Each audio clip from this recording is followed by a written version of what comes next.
जनता के बीच में जो सबसे बड़ी बात है कि जो एम्प्लॉयमेंट जनरेशन के लिए जितने एफर्ट किए गए हैं वो शायद पूरे नहीं हैं।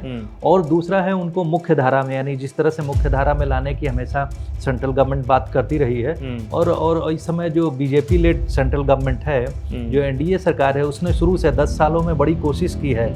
तो ये परिवर्तन पॉजिटिव परिवर्तन था। इन सब चीज़ों को देखते हुए हम लोग कह सकते हैं कि ये जो चुनाव होने जा रहे हैं इसका परिणाम बहुत दूर तक दिखेगा और इंटरनेशनल फ्रेटर्निटी हो, चाहे हमारे नेबरहुड में हो, वहाँ भी एक बड़ा ज़बरदस्त मैसेज जाएगा कि जो है लोग, जम्मू कश्मीर के लोग जो है भारत की मुख्य धारा के साथ में अपने को मिलाना चाहते हैं।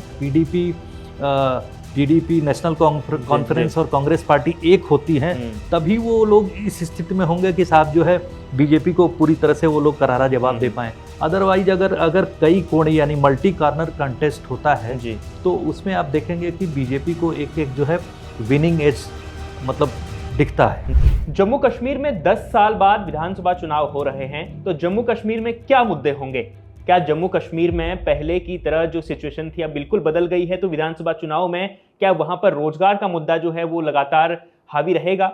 जम्मू कश्मीर में 3 चरणों में विधानसभा चुनाव होने हैं। 4 अक्टूबर को रिजल्ट आना है। 90 विधानसभाएं हैं जम्मू कश्मीर की, वहां पे चुनाव होना है। और जम्मू कश्मीर में क्या रहेगा चुनाव में और वहां के मुद्दे क्या रहेंगे, और जिस प्रकार से चुनाव नजदीक आते आते आतंकी गतिविधियां बढ़ रही हैं उसका क्या असर पड़ेगा, ये तमाम बातें करेंगे। और ये बात करने के लिए मेरे साथ अरुण चौबे सर हैं, संपादक हैं India.com के। तो अरुण सर, सबसे पहले लोगों के मन में सवाल यह है, कश्मीर में चुनाव तो हो रहे हैं लेकिन मुद्दे क्या रहेंगे, ये सबसे बड़ा सवाल है। देखिए, जम्मू कश्मीर में जो है 10 साल के बाद जैसा आपने कहा कि चुनाव हो रहा है, मुद्दे वही हैं जिस तरह से देखा जाए कि यूथ के लिए जो employment, law and order situation, जो सीमा पार से जो टेररिस्ट एक्टिविटीज है, इसको कैसे कम किया जाए। और सबसे बड़ी बात जो है और एक साइकोलॉजिकल जो वहाँ का जो सबके दिमाग में घुसा हुआ मुद्दा है, जो वहाँ के लोग हैं, पॉलिटिकल पार्टीज ने एक नैरेटिव बनाने की कोशिश की है कि साहब ये जो आर्टिकल 370 है ये रहेगा या जाएगा। तो जो वहाँ की पार्टीज है, नेशनल कॉन्फ्रेंस है, पीडीपी, जो कि कह रहे हैं कि 370 को हटाया जाए और उसके बाद जो है स्टेट, उसको जम्मू कश्मीर जो कि यूनियन टेरिटरी होगी, उसको पूर्ण राज्य का यानी स्टेटहुड का दर्जा दिया जाए। तो ये तो पॉलिटिकल पार्टीज की तरफ से मुद्दा है। लेकिन जनता के बीच में जो सबसे बड़ी बात है कि जो एम्प्लॉयमेंट जनरेशन के लिए जितने एफर्ट किए गए हैं वो शायद पूरे नहीं हैं। और दूसरा है उनको मुख्य धारा में, यानी जिस तरह से मुख्य धारा में लाने की हमेशा सेंट्रल गवर्नमेंट बात करती रही है और इस समय जो बीजेपी लेड सेंट्रल गवर्नमेंट है, जो एनडीए सरकार है, उसने शुरू से 10 सालों में बड़ी कोशिश की है। जो पत्थरबाजी की घटनाएं हुआ करती थी, युवाओं को गुमराह करके किया जाता था, उस पर कंट्रोल किया है। दूसरी घाटी पार जो टेरर एक्टिविटीज़ थी उस पर काफ़ी हद तक लगाम लगाई है। लेकिन इस समय चुनाव को देखते हुए अभी भी जो पाकिस्तान की तरफ से, या यूँ कहें कि बिल्कुल लगातार कोशिश हो रही है कि माहौल को बिगाड़ा जाए, लेकिन उसको भी पुरजोर तरीके से जो है कंट्रोल किया गया है।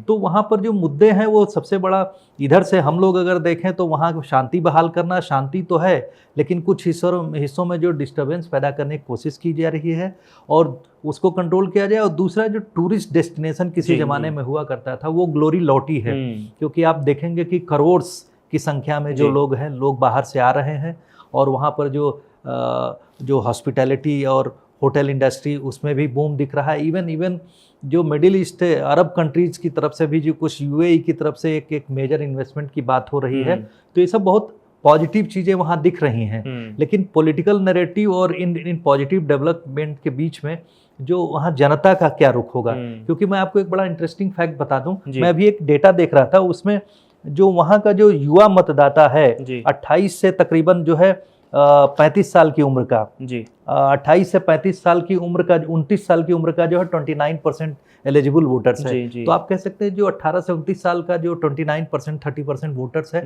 वो बहुत बड़ा रोल प्ले करेगा। आपने देखा होगा वहाँ की क्रिकेट टीम से भी एक प्लेयर का नाम देखा होगा। और जिस तरह से जो यंग लोगों में उत्साह है, तिरंगा यात्रा में आपने खासकर देखा होगा, स्कूल चिल्ड्रन में देखा होगा, जो राष्ट्रीयता की भावना पैदा करने की कोशिश की गई है और उसके बीच में बच्चों का उत्साह, यूथ का उत्साह। तो हो सकता है कि जो उन नए विचारों के साथ में उन लोगों के दिमाग में एक परिवर्तन हो। तो इस तरह की चीज़ें जो है पॉजिटिव डेवलपमेंट की हम लोग उम्मीद कर सकते बिल्कुल हैं। सर, जिस तरीके से हमने पिछले 3 या 4 महीने पहले देखा कि जो पीओके है, पीओके में बहुत बड़ा बवाल हुआ, वहाँ पर उनके मुद्दे वहाँ के स्थानीय लोगों के थे कि वहाँ पर पाकिस्तानी सरकार कोई भी चीज़ें ठीक से नहीं कर पा रही है, ना बिजली है, ना पानी है, ना व्यवस्थाएं हैं, ना रोजगार है। लेकिन कश्मीर में हालात अच्छे हैं, सुधर रहे हैं हालात। और इस बीच में कश्मीर में जो रोजगार का मुद्दा है या वहाँ पर सड़कें बनने हैं, यहाँ पर डेवलपमेंट का मुद्दा है, उसमें सरकार कितनी खरी उतर रही है उसे जन जन तक पहुँचाने के लिए? देखिए, मैं आपको एक बात बताऊं कि जो जब से वहाँ पर एब्रोगेशन जो 2019 में जो दोबारा बीजेपी लेड गवर्नमेंट बनी सेंटर में, तो इन लोगों ने जब उसको एब्रोगेट किया, आर्टिकल 370 को ख़त्म किया, उसके बाद से जो डेवलपमेंट शुरू हुई है, उसके बाद से उन्होंने पंचायती राज और जो अर्बन लोकल बॉडीज़ के जो इलेक्शन करवाए, उसमें जो परिवर्तन आया है, उसकी वजह से जो जनता के बीच में डेवलपमेंट प्रोग्राम्स डायरेक्ट तरीके से पहुँचे हैं। तो जनता ने भी महसूस किया है कि राज्य की सरकार होने के बावजूद भी जिन चीज़ों से वो लोग महरूम थे, वो चीज़ें जो लोकल बॉडीज़ के माध्यम से उन तक पहुंचती हैं। भले ही उसके बीच में आपने देखा होगा कि जो लोकल एरिया में जो जिसको आप कह सकते हैं कि विलेज लेवल पे जो है कुछ वो जो प्रमुख वगैरह हुआ करते थे, सरपंच हुआ करते थे, उसमें बहुत सारे लोगों के खिलाफ वायलेंस भी हुआ, कुछ लोगों का मर्डर भी हुआ।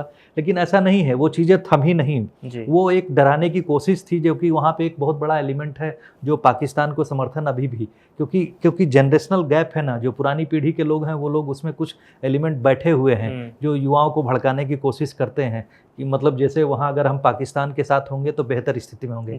लेकिन साथ ही में आपने जैसे पीओके की बात कही, पीओके में तो जो कहते हैं ना कि जो आम व्यवस्था, बिजली पानी सड़क की व्यवस्था नहीं है, खाने को जो वहाँ पर जो पीओके की बात तो छोड़िए, इस्लामाबाद में भी वो व्यवस्थाएं नहीं मिल रही है, लोग महंगाई से परेशान हैं इस्लामाबाद में। बिल्कुल, जो उनके प्रोविंसेज हैं, चाहे खैबर पख्तूनवा का रीजन हो, जो पश्तून्स लोग अलग विद्रोह कर रहे हैं, और उसके बाद सिंध और पाकिस्तान उसी तरह से डिस्टर्ब चल रहा है। तो पाकिस्तान की स्थिति जो है अब सबको सोशल मीडिया के दौर में, आम लोगों में, जो कश्मीरी आम लोग हैं उनमें भी अभी बदलाव जरूर दिखा है कि अब वो जो बहकावे में आते थे उसमें नहीं आते हैं, लेकिन जो पाकिस्तान से घुसपैठ हो रही है वो कोशिश जरूर कर रहे हैं कि यहाँ पर माहौल खराब किया जाए। उसके लिए देखिए, उसके लिए मैं एक बात और कहूँगा, जैसे आपने बगल में बांग्लादेश में देखा डिस्टर्बेंस हुआ, तो पाकिस्तान समर्थित जो ये टेरर एलिमेंट घुस रहे हैं, पाकिस्तान के जो आईएसआई फंडिंग है, आईएसआई को फंडिंग जो है रिपोर्ट्स कह रहे हैं कि चाइना की तरफ से हो रही है, ताकि जो वहाँ से, क्योंकि पाकिस्तान की इकोनॉमी में वो दम नहीं है कि टेरर एक्टिविटीज़ को फंड कर सके, तो जो दूसरे तरीके से उनके पास फंड आ रहा है, वो फंड इधर पंप इन हो रहा है ताकि यहाँ पर जो है डेमोक्रेटिक सिस्टम जो है शांति से जो है इस्टेब्लिश ना हो। जबकि 10 साल में आपने देखा होगा कि जबरदस्त परिवर्तन आ चुका है। लोग जो है वोट, इस बार भी आपने देखा होगा लोकसभा इलेक्शन में आपने देखा होगा कि 58%, 54% जो है तकरीबन वोटर टर्नआउट रहा, जो कि 19%, 20% के उसमें देखा जाए तो जस्ट डबल था, कहीं पर ट्रिपल भी हुआ है। तो ये परिवर्तन पॉजिटिव परिवर्तन था। इन सब चीज़ों को देखते हुए हम लोग कह सकते हैं कि ये जो चुनाव होने जा रहे हैं, इसका परिणाम बहुत दूर तक दिखेगा, और इंटरनेशनल फ्रेटर्निटी हो, चाहे हमारे नेबरहुड में हो, वहाँ भी एक बड़ा ज़बरदस्त मैसेज जाएगा कि जो है लोग, जम्मू कश्मीर के लोग जो है भारत की मुख्य धारा के साथ में अपने को मिलाना चाहते हैं, और वो भी उसी जो विकसित भारत की जो यात्रा है उसमें शामिल होना चाहते हैं। बिल्कुल सर, इस बीच हमने देखा परिसीमन भी वहाँ पर हुआ, सीटें बढ़ी हैं, 90 विधानसभा की सीटें हो गई, और जम्मू और कश्मीर दोनों रीजनों में संख्या लगभग बराबर हो चुकी है। पहले कश्मीर में संख्या ज़्यादा थी, जम्मू में कम थी, लेकिन अब बराबर हो चुकी है। और इस चुनाव में आम आदमी पार्टी भी कूद चुकी है, उन्होंने भी ऐलान किया है कि वो चुनाव लड़ेंगे। अब ऐसे में जब सीटें बराबर होंगी, क्योंकि जम्मू को हिंदू बाहुल्य इलाका, जम्मू हिंदू बाहुल्य सीटें वहाँ पर ज़्यादा हैं, तो ऐसे में बीजेपी को कितना फायदा होना है? देखिए, बीजेपी पूरी तरह से डिटरमिन्ड है जी। आपने जैसा कहा कि वैली में एक सीट बढ़ गई, वहाँ 47 हो गई, 46 पहले हुआ करती थी, और यहाँ पर तकरीबन जो है 43 हो गई है जी। 43 और 47 मिला के 90 सीट्स होती हैं। तो जम्मू रीजन में जो 43 की संख्या 6 सीटें बढ़ी हैं, तो 6 सीटें जो 22 में परिसीमन हुआ है, 6 सीटें बढ़ने का बहुत बड़ा मतलब होता है। और बीजेपी जिस तरह से काम कर रही है, उसने जो है वहाँ डेवलपमेंट का काम किया है, लोगों को साथ में जोड़, लाल चौक कहते हैं ना, जो लाल चौक पे जो झंडा फहराना एक दुर्गम काम हुआ करता था, जिसके लिए आपको याद होगा कि प्रधानमंत्री जब मोदी जब काडर हुआ करते बीजेपी के साथ में जो है संगठन में हुआ करते थे, तो उस समय के प्रेसिडेंट मुरली मनोहर जोशी के साथ उन्होंने बहुत विषम परिस्थितियों में झंडा फहराने का काम किया था और उस समय गोलाबारी भी हुई थी। तो उस समय की स्थिति और आज की स्थिति में देखिए, इस समय लाल चौक जो है चमकता हुआ दिखता है, वहाँ जो भारत भर से लोग जाते हैं देखने के लिए बदला हुआ लाल चौक, वहाँ की चौड़ी होती हुई सड़कें और वहाँ पर तिरंगा फहराते हुए लोग, बच्चों से लेके बूढ़े तक। तो ये परिवर्तन सब लोगों ने देखा है। तो ये अगर परिवर्तन नहीं है तो क्या है? उसके साथ में जो अगर हम उमर अब्दुल्ला के उनकी बात करें, उमर अब्दुल्ला ने अपना मैनिफेस्टो एक तरह से जारी करते हुए कहा, पहले तो कह रहे थे कि हम साहब चुनाव ही नहीं लड़ेंगे जब तक जो है स्टेटहुड मिलेगा नहीं जम्मू कश्मीर को। तो बैक ट्रैक किए, उन्होंने कहा कि हम लोग जो है चुनाव लड़ेंगे और पहले ही अधिवेशन में जो है अपनी सरकार में जो है एक तरह से प्रपोजल पास करेंगे कि स्टेटहुड वो किया जाए। और 370 उन्होंने एक तरह से स्वीकार कर लिया कि 370 एब्रोगेट हुआ है तो इसको रेस्टोर होने में शायद एजेस लग जाएंगे और नहीं भी होगा। ये शायद उनके दिमाग में पूरी तरह से आ गई। तभी उन्होंने कहा कि बीजेपी 30 साल के संघर्ष के बाद इसको हटा सकती है, तो हम लोग कम से कम उतना प्रयास करने की उन्होंने एक तरफ से इशारा किया है। लेकिन वो चीजें जो चला गए, जो बीत गई सो बात बीत गई। मुझे नहीं लगता कि इस स्थिति में अब भारत जो है उन सब स्थितियों से आगे बढ़ चुका है देश, और रिग्रेसिव प्रैक्टिस की तरफ नहीं जाएंगे हम लोग, ऐसा लगता है। अगर बीजेपी की सरकार बनती है, जिसकी संभावनाएं जो है अगर वर्तमान स्थितियों में देखें तो काफी नजदीक दिखती हैं, क्योंकि वहां का ऑपोजिशन जो बिखरा होगा, पीडीपी नेशनल कॉन्फ्रेंस और कांग्रेस पार्टी एक होती है, तभी वो लोग इस स्थिति में होंगे कि साहब जो है बीजेपी को पूरी तरह से वो लोग करारा जवाब दे पाएं। अदरवाइज अगर कई कोण यानी मल्टी कॉर्नर कंटेस्ट होता है तो उसमें आप देखेंगे कि बीजेपी को एक जो है विनिंग एज मतलब दिखता है, एटलीस्ट दिखता है वहां पर भी। वहीं सर आम आदमी पार्टी भी बीच में आ रही है। अगर आम आदमी पार्टी सभी सीटों पर चुनाव लड़ती है, थोड़ा तो वोट खिसकेगा ही सर, क्योंकि नहीं बिल्कुल डेवलपमेंट का जो मुद्दा है, जो विकास का मॉडल दिल्ली में आम आदमी पार्टी ने दिया, वो हर जगह उन्हीं का प्रचार करते हैं। देखिए बिजली पानी फ्री जो मॉडल है वो अब फेल हो रहा है, तो खास तौर पर पहाड़ों में फेल होता है, क्योंकि पहाड़ों में तो पानी वैसे ही फ्री है, उत्तराखंड में फेल हो गया, बिजली पानी पहाड़ों में वैसी कमी नहीं है। जी तो उस तरह से मैं कहूँगा कि जम्मू कश्मीर में कोई जरूरी नहीं वो मॉडल सभी जगह कामयाब हो, क्योंकि आप देखेंगे कि जम्मू कश्मीर में ऑलरेडी सेंट्रल गवर्नमेंट की तरफ से इतना सब्सिडाइज चीज़ें मिल रही हैं, हर एक सामान जो है वहाँ सब्सिडाइज रेट पे मिलता है, और लोगों की सुविधा के लिए सरकार हमेशा प्रयासरत रहती है। ऐसी स्थिति में कुछ नया कहने की स्थिति में लोग नहीं हैं। हाँ, ये जरूर है कि उनको अपना राष्ट्रीय स्तर पर एक्सपेंशन करना है, पॉलिटिकल एक्सपेंशन की बात है, तो आम आदमी पार्टी के लिए एक मौका है कि वहाँ एटलीस्ट वहाँ पर अपनी आवाज़ दर्ज कर सके कि हम भी एक राष्ट्रीय पार्टी अब बन गई है, तो उन्होंने कहा कि यहाँ भी हम जाते हैं। तो उनके लिए पॉलिटिकल कंपल्सन है, उनको अपने लिए एक्सपैंड करना है। अगर करना है तो आपको हर एक चुनाव में अपना पार्टिसिपेशन दिखाना होगा। इस तरीके बिल्कुल सर। तो देखिए, हमने आज जम्मू कश्मीर पर बात की, जम्मू कश्मीर में क्या मुद्दे हो सकते हैं। आपने कश्मीर में देखा होगा कि कश्मीर में पिछले 5 या 6 सालों में तेजी से बदलाव आया है। कश्मीर में आप अक्सर वीडियोस देखते होंगे, वहाँ के युवा जो हैं वो स्वरोजगार की ओर आगे बढ़ रहे हैं। जिस तरीके से लगातार वहाँ के युवाओं को बदलाकर उन्हें आतंकी बनाया जाता था, अब उसमें बिल्कुल कमी आ गई, हमने देखा है। और स्वरोजगार का जो मॉडल है सर, क्योंकि स्वरोजगार कश्मीर में संभावनाएं बहुत ज़्यादा हैं, खासतौर पर वहाँ पर हम देखते हैं कि टूरिज्म की संभावनाएं हैं, वहाँ पर छोटे छोटे पन बिजली, जो पानी से बिजली पैदा होती है, वहाँ पर मैं आपको कह दूं कि आर्ट और कल्चर के लिए भी असीम संभावनाएं हैं।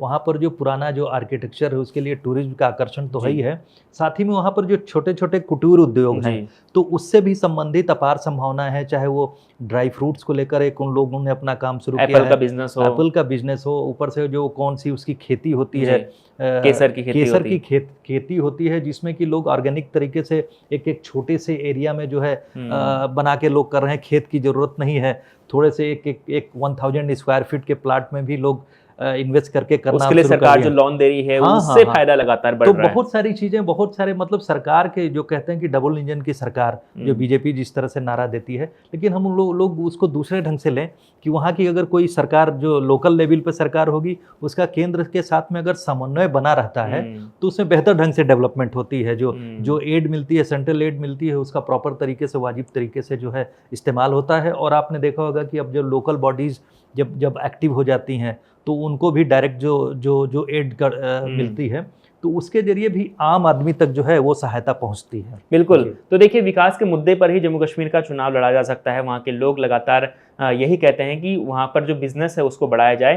तो आज के पोल पंच में हमने आपको बताया कि जम्मू कश्मीर का चुनाव कैसा होने वाला है, जम्मू और कश्मीर दोनों की स्थिति क्या है। अब आप बताइए कि अगर आप जम्मू कश्मीर के हमारे दर्शक हैं तो आप बताइए कि आपके इलाके में किन मुद्दों पर बातचीत हो रही है, और अगर आप दूसरे प्रदेशों के हैं तो आप ये ज़रूर बताएं कि जम्मू कश्मीर के बदलाव को लेकर आपको क्या कहना है। लगातार देखते रहिए पोल पंच। हम आपके साथ रोजाना पॉलिटिकल बातें लेकर आते हैं, क्या देश में चल रहा है, आपको खबरें आपके लिए लेकर आते हैं। देखते रहिए India.com।